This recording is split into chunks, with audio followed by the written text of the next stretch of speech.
Now, on 105.9 FM and streaming worldwide on the WMAL app. O'Connor and Company.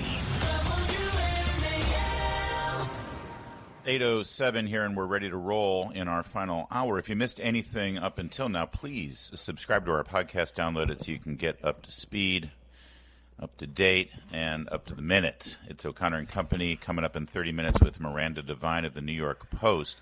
She has an exclusive with Tom Homan there where Border Czar Homan reveals that thousands of children lost in the system who had been transported across the country and trafficked across the country into, across our border into our country during the Biden administration. Thousands have been rescued now.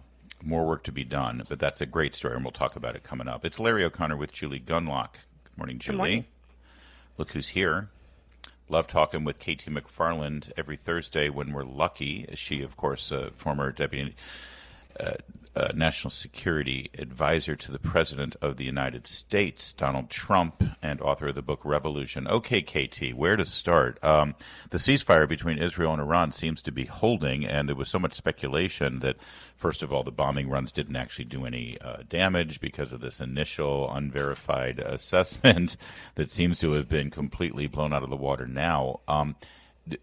Where do things stand here? Iran wants to talk again. It's funny how, bunker busting bombs can bring you back to the table to talk. Again, can they be trusted, or do we need to have more efforts here to sort of change the regime in Iran, as they say? Well, they can't be trusted. So that's why you would have, whatever agreement you would come to would have to be verified with any time, all the time, snap inspections. That would have to be a precondition, and I would assume a precondition is Iran does not get to keep nuclear centrifuges or rebuild them. But second, regime change. Now, let's unpack that word regime change. It has come to mean in the Obama and George W. Bush environment, regime change means the United States goes in, boots on the ground, removes the existing leader, tries to rebuild a modern Western-style Jeffersonian democracy in a country that it'll never work in, whether it's Libya or Vietnam or Afghanistan or Iraq.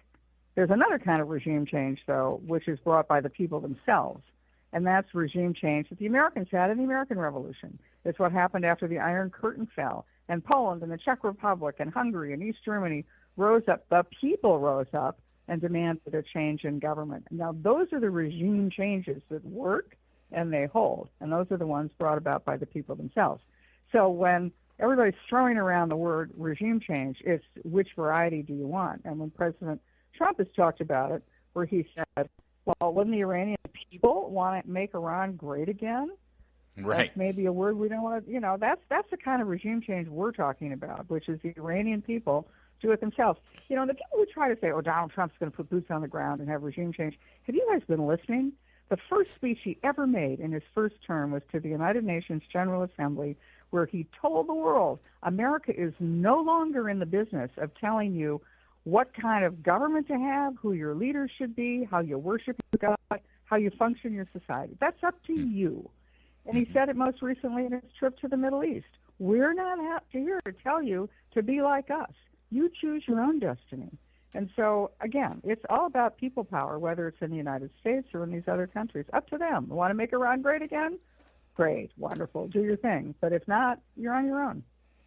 Katy, I know that this is a tough question to answer in just a few seconds, but what will that new regime look like? I mean, obviously we know that the Shah's son, Reza Pahlavi, is sort of waiting in the wings, not sure about his role, but what do you see as this new Iran, if there is a regime change? What will that look like? I don't think there would necessarily be a regime change. The Ayatollah's come out of the bunker that he was hiding in. He said, great victory for the Iranian people. Nobody believes that. So there's several possibilities. Is there regime change brought down from within the country, like the people go to the streets and demand a change of regime? Is there regime change in the sense of a palace coup, where the leaders around the Ayatollah say, look, you've so bungled this, we want a change of direction? Or maybe there's no regime change. Maybe the Ayatollah, I don't know, I can't imagine that he's going to change his tune. It's kind of hard to, he's 86 years old, he's dying of cancer, he's always wanted to be a martyr, let him have his moment. But I think that whatever happens, Donald Trump's thing is we are not going to allow Iran to have nuclear weapons. And the people who say, well, they're going to rebuild, great, bomb it again. I mean, we know where they're going with this. So I think that this is a total victory for the West, for world civilization, and certainly for the genius and courage, personal courage of President Trump. Yeah. Katy McFarland, when President Trump first came on the scene as a viable presidential candidate, he had a lot to say about NATO and the other nations' commitment to that treaty. And he was derided. There were a lot of people in this town, in Washington, D.C., in the foreign policy national security apparatus, you know, the folks, KT, the people who get things wrong for decades, they were screaming that he was going to lead to World War III and he was going to abandon our allies in Europe, that he was the most dangerous man ever to even think of being president of the United States. Fast forward to yesterday, where the NATO countries agreed not only to their current commitment for GDP for military spending, but they've agreed to up it up to 5%. If those people in this town really did care about NATO, when they wake up this morning and they see the status of NATO thanks to Donald Trump, you would think they'd be happy. I mean, let's face it, KT, and I know I'm leading the question here, but isn't NATO much stronger today because of Donald Trump than it was yesterday under all those other presidents? Donald Trump has transformed NATO. We now have NATO participants who are carrying a burden along with us. They are strengthened. The alliance is strengthened. Its American leadership has never been stronger. Dictators around the world are quaking in their boots after seeing what Donald Trump is capable of doing.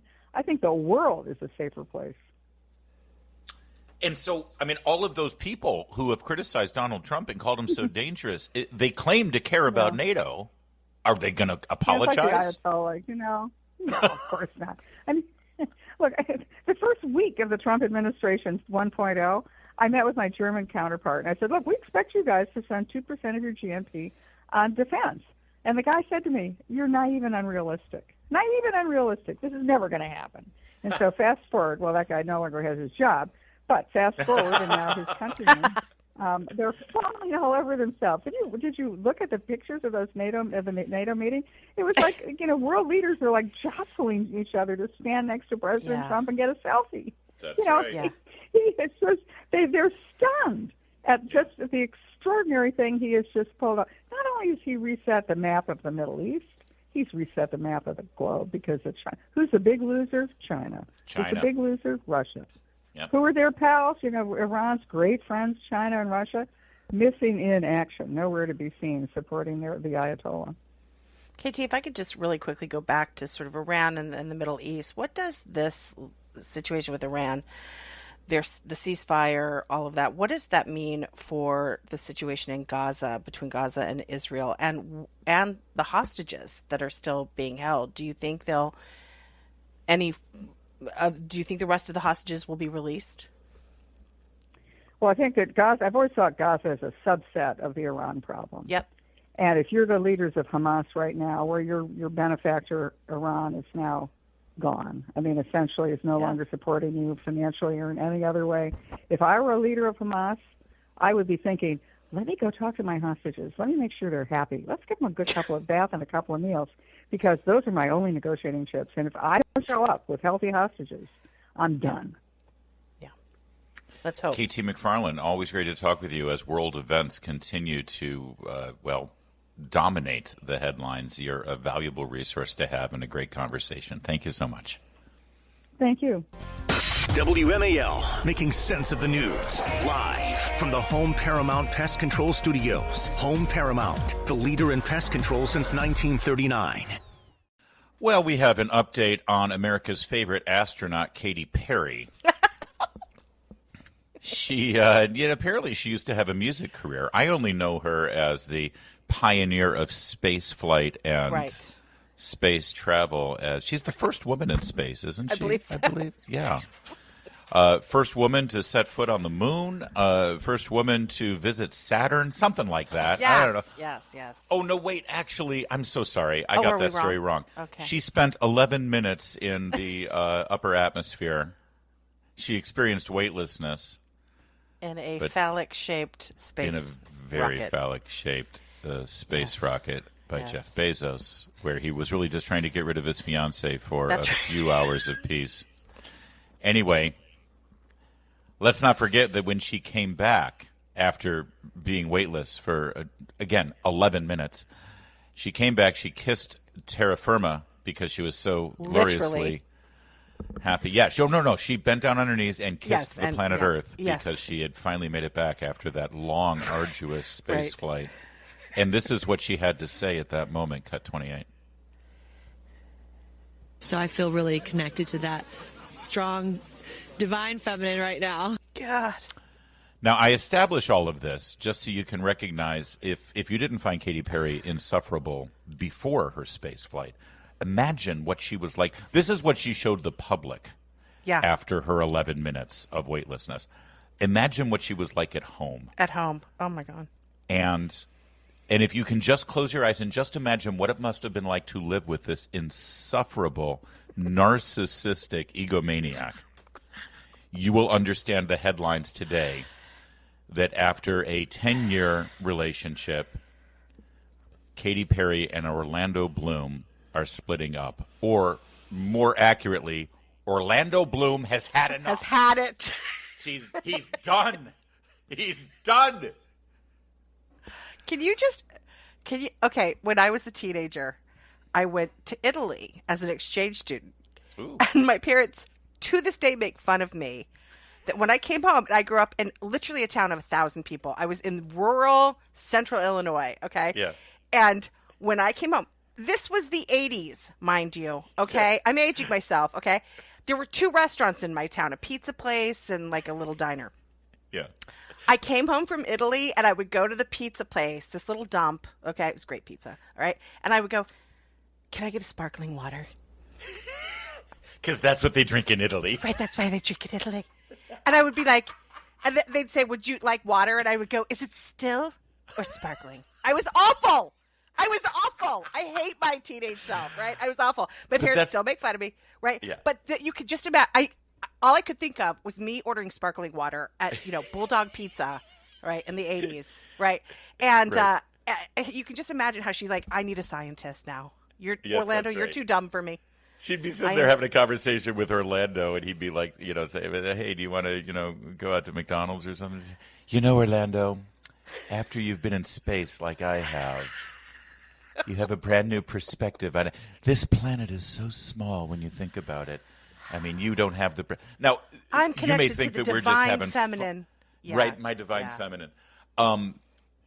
You may think that we're just speculating and we're having fun with this. No. This literally, apparently, was the final straw for Orlando Bloom.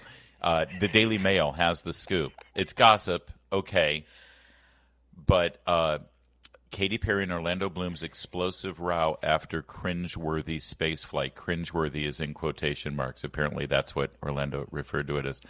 But here's the real gossip on this. Jeff Bezos is about to get married. This is going to be the wedding of all weddings. Biggest It's in Venice. mistake of his He's basically purchased Venice for the entire wedding extravaganza. Oh, wow. It's an exclusive invite list. Orlando Bloom is going. Now, understand, Jeff Bezos is marrying fellow astronaut Lauren Sanchez.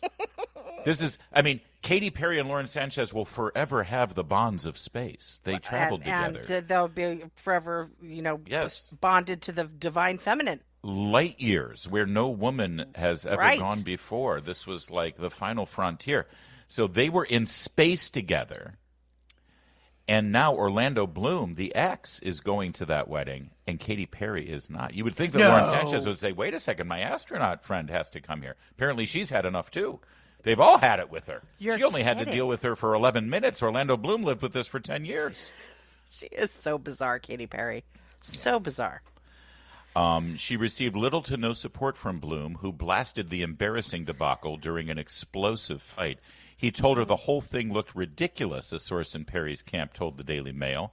Well, yeah, Okay, but that's you know because what, Orlando honestly, Bloom has before- eyes. Before you get all on Orlando Bloom's side here, okay, the Daily Mail also has this latest that he's kissing Kim Kardashian in first outing since Carrie Perry spit. He's not improving.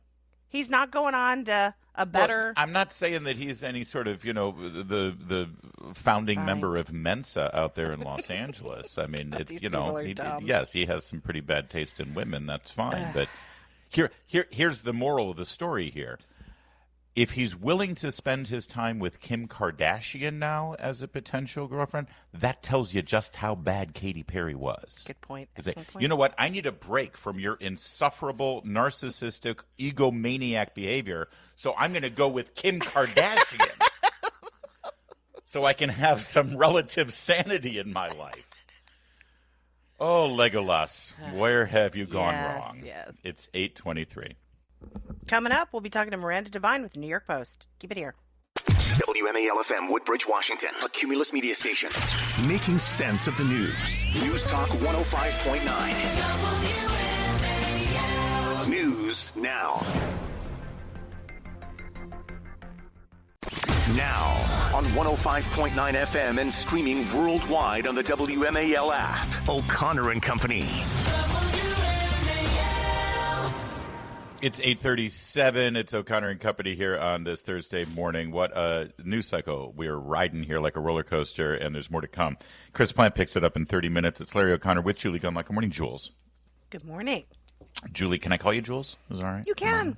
Thanks. Yes, people do. One of the stories that really broke our hearts as we were picking up the pieces of the Biden administration toward the end of the year last year was the August Inspector General's report that verified and confirmed that thousands, over 300,000 children had been lost in the system after being trafficked across the border illegally.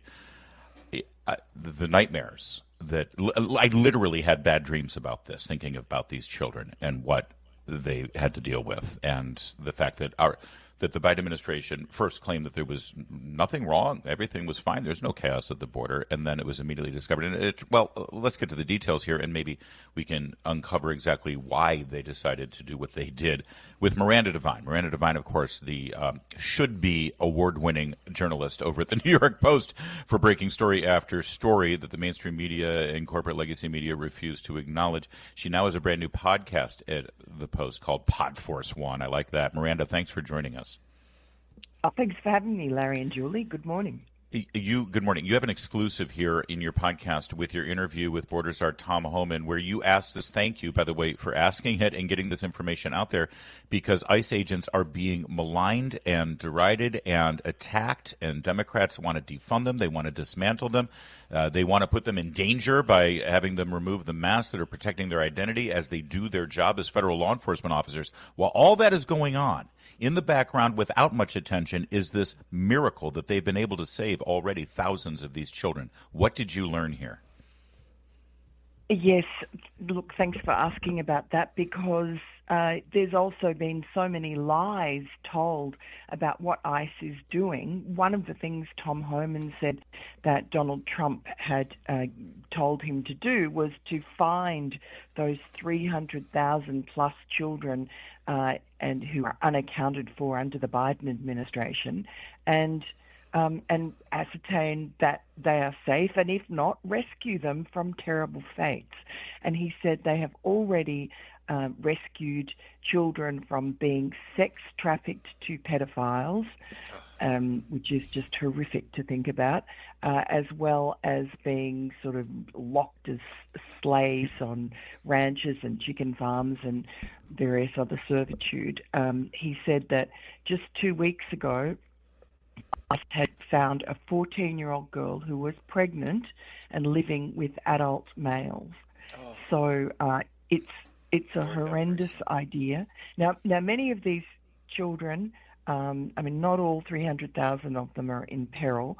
Many of them were found to be with their families, and the reason that they weren't sort of available when ICE tried to track them down initially was because they were afraid of, getting deported, or they were with family and the family was afraid.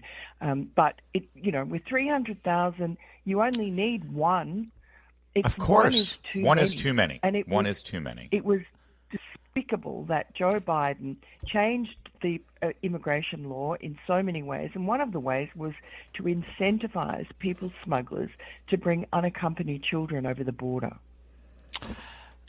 Miranda, it's very hard to even hear about this. It's just horrifying. And the media has ignored this. When you compare this to what Trump's first, his first term, where there was this absolute hysteria about family and child separation, and you compare it to the complete silence. And we've known about these 300,000. You obviously are breaking news here with an update on that, but we have known about that 300,000, and it has been silence from the corporate media. Is this just a matter of it being inconvenient? Is this more silence on, the sort of the horrors of the Biden administration, including his cognitive decline? What is the reason for this? Well, the media was on board with this disgusting project of the Democrats to flood the country with illegal aliens. And you can see right now they are lying and saying that the ICE rescue missions to find these children. Yesterday there was a story saying, that what they're doing is, monstering children in foster care. I mean, foster care, I myself witnessed these plane loads of illegal aliens coming into Westchester Airport at 2, 3 in the morning, these secret migrant flights from the border. Now, we were told they were children. To my eyes and to my photographer's eyes, they were adults. Maybe, at best you could say some of them would have been as young as 17, 18. But they were mostly adults, males in their 20s, military age. But anyway, be that as it may, they were designated children by the Biden administration. And we watched busloads of them being disgorged at, parking lots on the side of the freeway. And then these so-called sponsor cars would come and pick them up. This is at 3 in the morning. And there were a couple of, authorities that were traveling with them that were just standing around ignoring who the sponsors were. They weren't checking license plates. They weren't checking IDs. So anybody could have come in and, they could have not been relatives, whatever. The other thing the Biden administration did was they did away with the DNA tests that were done under the Trump administration, the first Trump presidency. And Tom Homan told me that about 30% of those DNA tests showed that the children were not related to the adults who said that they were their parents. And the other disgusting thing is from that Inspector General's report is that the sponsor addresses, when they were checked, many of them were found to be bogus. I don't even know how they're able to track down the children that they are. Thank God they've already been able to do it, and they'll do more. I trust and I pray. And I don't want it to get lost here. He reveals here that many of these children have been used as basically slave labor, child labor camps. Whenever you hear these Democrat politicians saying, our economy will crumble if we have to deport all these people, that economy is being built on the backs of child labor, imported child labor exploited from third world nations. Who are we as a nation? Not going to school, just being slaves. And there was a video the other day on social media from this woman complaining that her workers in her sort of sweatshop sewing factory were not there. She was showing this empty room because they were all scared to come because they were afraid they were going to be picked up by ICE. And, you think to yourself, the only reason she is able to pay subpar wages to these people and not hire Americans and pay them decent wages is because the taxpayer is subsidizing those slave wages with, free room and board, free Medicare. Otherwise, these people could not live in New York. Unbelievable. We have just scratched the surface on the content of this podcast. Tom Homan interviewed by the great Miranda Devine. It's Podforce 1 is the name of the podcast. Go check this episode out and subscribe. Miranda, thank you for joining us. Great work as always. I love talking with you. Thanks, Larry. Thanks, Julie. It's 8:45. Julie, it's funny. Rosie O'Donnell, as you know, famously left the country because of President Trump winning a second term, and she just wanted to be left alone.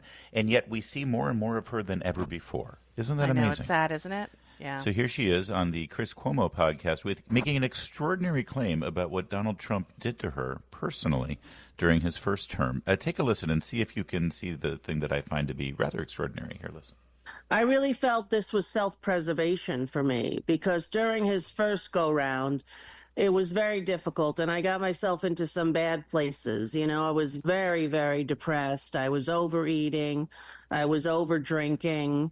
I was, I was so depressed, Chris. I can't, it. Okay, it that's hurt my enough. I'm not surprised that there's some mental illness there, but did you pick that up? Did you? Yeah. The idea that the way in which these people destroy their lives based on who's president is just astonishing to me. Larry, we endured 8 years of Obama. Yeah. We sort of went on with our lives. Yeah, thank you. I don't mean to be unkind, but I'm pretty sure she was overeating well before Donald Trump became president. I'm sorry, I missed. Yes, I clearly missed what you noticed. Yeah, Rosie's kind of been known as a plus-size actress. Thank you. Zoftig, perhaps? I mean... Rubenesque? Yeah, Rubenesque, yes. My husband once called me Rubenesque, and I didn't talk to him for a week. Probably be careful, not a man. good thing. He thought it was nice. Unless that's what you're going for. No, that's a word for that. If Rosie became overweight because Trump was president, just imagine. Well, it's 8:52.